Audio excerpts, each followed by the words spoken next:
channel. It is your boy Cheap Ludes. How you guys doing? I love doing the intro. It makes me feel so professional. It is what it is. Oh boy. All right, it's Friday, so you already know what it is. Market talk, the most comprehensive market talk, at least in the tri-state area, I think. I don't know how many content creators are coming out of the Midwest doing market talks. Probably more than I would assume. But today is an interesting day. We got some endgame LeBron and MJ packs. The packs themselves were not great. Not great at all. The odds were pretty bad, and so I'll go ahead and open one just to kind of show you how bad the odds are. Pink diamond incoming. I can just feel it in my bones. Oh, would you look at that? Oh, look, a holographic PJ Tucker. Phenomenal. Absolutely phenomenal. It's great. Let's try to send that to the auctions. One more pack and we're done. So just to show you, like, the odds are really, really bad on these. I've had really, really good pack luck for the past couple weeks, and this has been absolutely heinous, the pack luck I've had from these packs specifically. So that should show you everything you need to know right off the bat. We're 3 packs in. If I do not get not even a dark matter, if I don't get a dark matter by my 5th pack, like, the 25% is not exactly ideal or accurate. So I don't even care, dude. Just take my 25 MT. It doesn't matter. The packs have been betraying me, certainly. These are pink diamond packs. If you like pink diamonds, my word, these are the packs for you, straight up. Like, I would advise, honestly, just not opening any of them, considering the fact that I just opened this many in a row and have yet to get anything of substance. This should tell you everything that you need to know. And once I do, it'll be a Power Within LeBron or an MT Anniversary card. Here it is, finally. I get a dark matter. So, just to kind of show you what to deal with. I got a small forward, it's LeBron. I just don't know what LeBron it is. I don't know, dude. It's the masked one, probably. Yep. Yep. All right. Alter Ego LeBron is my dark matter of the day here. Great. Phenomenal. Absolutely tight. So it looks like I can't even sell D'Angelo Russell. Can't even put him in my auctions. I have too many dark matters in there.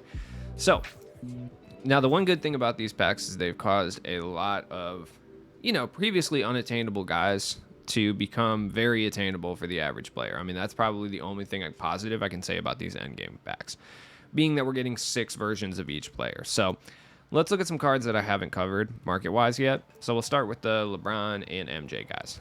Now, are there any you for sure should buy? I don't know. It depends if you're a fan. I think that Alter Ego LeBron is, anybody who's a LeBron fan, this is a must buy for sure, obviously. Not only are you getting a LeBron card that's extremely affordable, I mean, look at his price, you're also getting a LeBron who's actually really good. 6'9", 240. I mean, obviously LeBron's a tank, dude. Like, he's huge. Like, he's yoked. I definitely subscribe to the fact that he's used supplements in some capacity in his career, but this card is, stacked, obviously. 60 Hoff badges, 19 gold, 79 total badges. The only badge he doesn't have is Rise Up, which, I mean, I guess is kind of important, but, like, not really. It's like, whatever. You can just put a gold version on him. Like, gold Rise Up will run you, like, I don't know, dude, a 1,500 MT. Like, legitimately, to get him up to gold, it doesn't matter. All the badges he has are perfectly fine. Like, yeah, it'd be nice to see a Hoff Hot Zone, Hoff Volume Shooter, but this LeBron card is ridiculous. Ridiculous. It's ridiculous. Realize, That's how I feel. Great. This LeBron card is phenomenal, though. You should definitely pick it up. I'm going to run some clutch time later with this LeBron card and just kind of show him off a little bit. Then we got the NBA 75 versions. I didn't get NBA 75 Bron, but realistically, just grab the Alter Ego one. Like, there's really no reason to grab this one unless you really just like the card art. That's the only reason I would say. They even play for the same team. And honestly, the ability to run LeBron at shooting guard is really good. He's a very, very good shooting guard. He can attack the rim. He's obviously huge, obviously.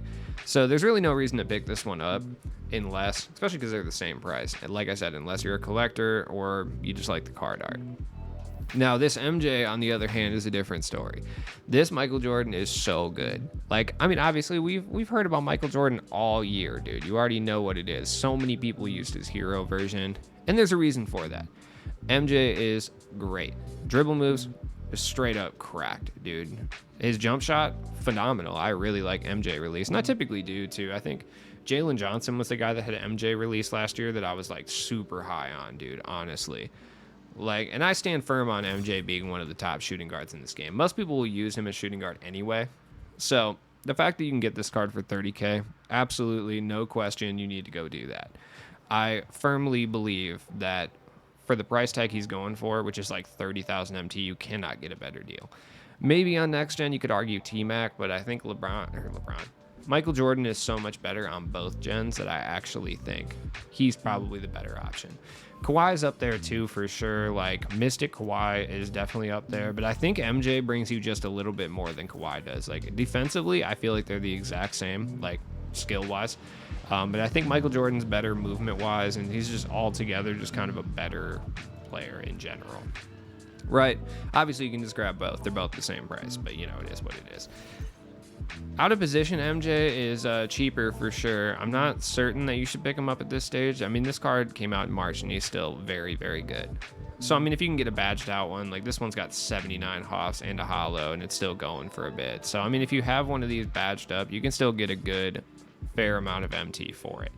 For sure. And there's a reason for that, because he's ridiculous. Like, it's MJ, dude. You already know what's up. This is the first year MJ has been elite, and I think since at least 2K19. So it's cool to see Michael Jordan back where he belongs, the upper echelon of basketball game people.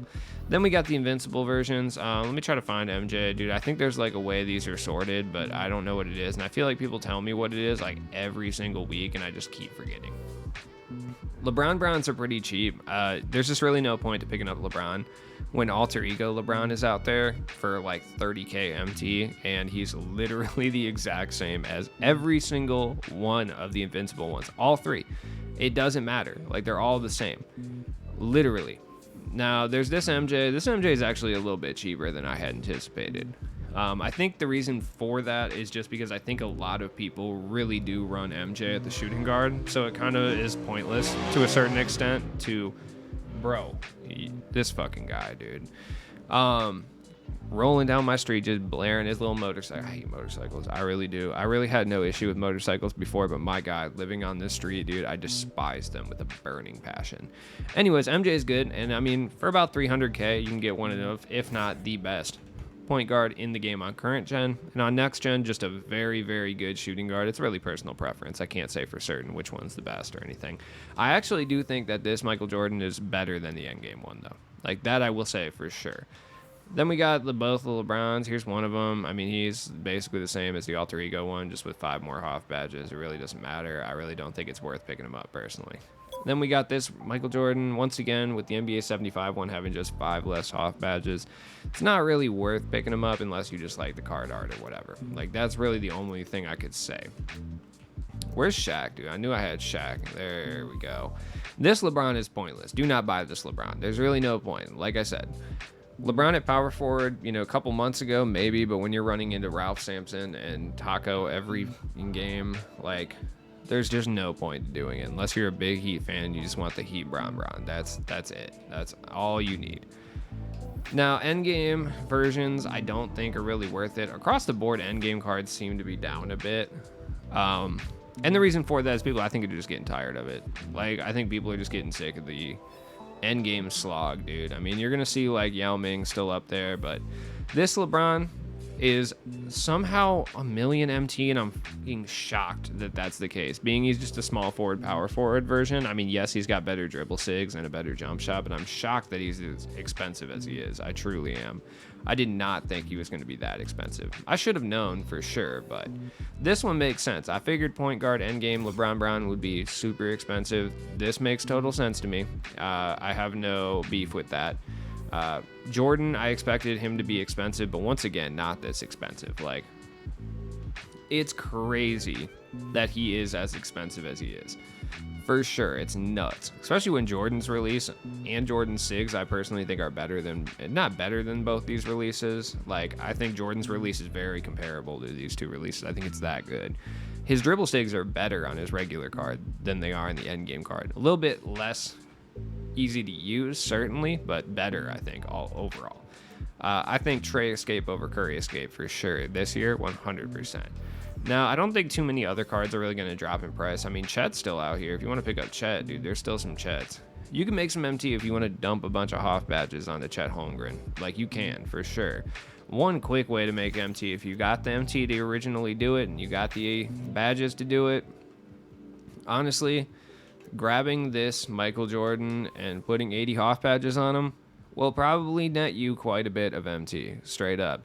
Now, let me watch a couple tonight just to verify that that's going to be a thing that you might want to do. The thing is, most Sweat Lords will overpay for a Jordan like this with 80 Hoff badges because this Jordan has better dribble saves, and we all know that. So the key is I would watch a couple of the ones with more Hoff badges on them, go, and then kind of go from there. I mean, really, it's just a status thing. Like, none of the Hoff badges he really needs. Like, tight handles, yes. Set shooter, sure. Space creator, sure. But other than that, none of these really need to be Hoffs. So it's not really that big of a deal regardless. Like, but it's a proven way to make MT in some capacity. So it is what it is. A lot of Invincibles are down in price right now. Like T-Mac, there's inexplicably just a cajillion of these up, which is frustrating. I regret spending 1.4 million on this T-Mac. I will tell you that right now. Had I known that they were going to drop these ridiculous packs later on in the game's lifespan, and had I known that I was going to pull Endgame T-Mac, which I would have never thought was a possibility, I would not have purchased this T-Mac in any way, shape, or form. Being I will only be getting like 10% of his value back, which sucks for sure. You can get a lot of Invincibles for, none of them I don't think are a direct buyout, but you can get a lot of them for right at buyout price, 100K. Now, I could be wrong. There could be some that are buyouts. Looks like Timmy D is. Timmy D is good, by the way. People have kind of slept on Timmy D for some reason. I'm not sure what that's all about. But Timmy D is good. Is he worth 100K? Yeah, if you're a Tim Duncan fan, absolutely he's worth 100K. You can tell this isn't a snipe because it's still here. Like, that should be the clear indication that it's not a snipe, is because this bad boy is still here. If this was a snipe, this thing would have been gone at least at minimum by the second refresh. Probably wouldn't even be there in the first place, but we're going to start to see a lot more Invincibles at buyout territory, especially when 2K releases the Endgame X Invincible packs in, like, I don't know, probably like 2 or 3 weeks they'll do that. So, I don't know. It's cool. We got some new events. The events kind of suck, to be honest. Like, Hero Tim Duncan is the massive prize on Triple Threat Offline. Well, I mean, Manu and Elgin, I guess. But, like, most people who grind this heavy have Elgin or Manu at this point, and, like, nothing new is being added to it. Clutch time's pretty whack as well. I think Keegan Murray is the only thing that's really been added. Triple Threat Offline, like Power Within D-Rob and DeMar DeRozan are the prizes, which is just horrendous, honestly. It's really bad. Draft mode hasn't received an update in God knows how long, so, like, it doesn't matter about that either. There's really nothing that's going for a lot. I mean, you can still get a decent amount for badges, like, I guess, if you're willing to part ways with them, but no one really badges up cards anymore, so it's like it doesn't really matter. You know, you can still make some, like, solid MT, though. Like, there was that badge back there for 350. I mean, if there weren't other ones, sure. I mean, gold badges are still going for a bit. I mean, look at even Limitless Spot Up is like 300 MT. I mean, that should tell you how little people care about badges at this point. Like, no one cares, dude.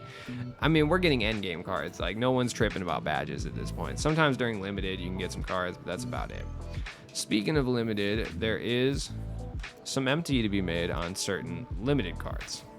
Cards that would be beneficial and limited. You know, you will still make some MT on that. For sure. Like, Denny obviously is going to be up in price as he always is. No, he's actually way down. That's crazy. Where are all these Dennys coming from? That's nuts, dude. I didn't expect that at all. Where's Rui at? What set was Rui Hachimura in? Because I truly don't remember. What about Justice Winslow? What are you up to, little guy? 10,000 for Justice Winslow. That's pretty nice. None of the pink diamonds or above are going for anything. Don't even trip. Like, not even worth looking, to be honest. Like, was Rui, what was he? Was he Power Within? He was. Okay, because I'm kind of curious about that. Yeah, he's going for about 10K. I mean, you can get a decent amount of MT for Rui. Do I have a shoe on mine? Oh, I thought I did for a second. I was like, what, dude? But this dynamic duo, a lot of people are running at this point. So it's definitely worth checking out, obviously. Other guys that are always kind of expensive, Arvydas Sabonis is another guy people are going to be running for sure. Like, You can get 10,000, but for majority of these guys, like Kukoc is probably up in price a bit at this point. Yeah, he's about 10k. Anyone who would be like a quote unquote overpowered diamond or below is going to net you at least a little bit of MT. And we kind of stopped getting anyone diamond or below right around like the takeoff era. Like fan favorites, I think Supernova was probably the last one that I remember. Yeah, Supernova was the last one getting diamond. So anything back then, you can still make a bit of MT on. Any Ruby or below guys, you know, that are good in any capacity will be up in price too. I haven't run into anyone running Evan Turner. It's kind of wild because I remember running into him constantly, dude. It's nuts. The event this weekend kind of sucks, dude. The packs are cool, but they have terrible odds. Like, clutch time is really the only thing that anyone's playing at this point. Limited, whatever. And yeah, hate to be a downer, but that's kind of how it is, man.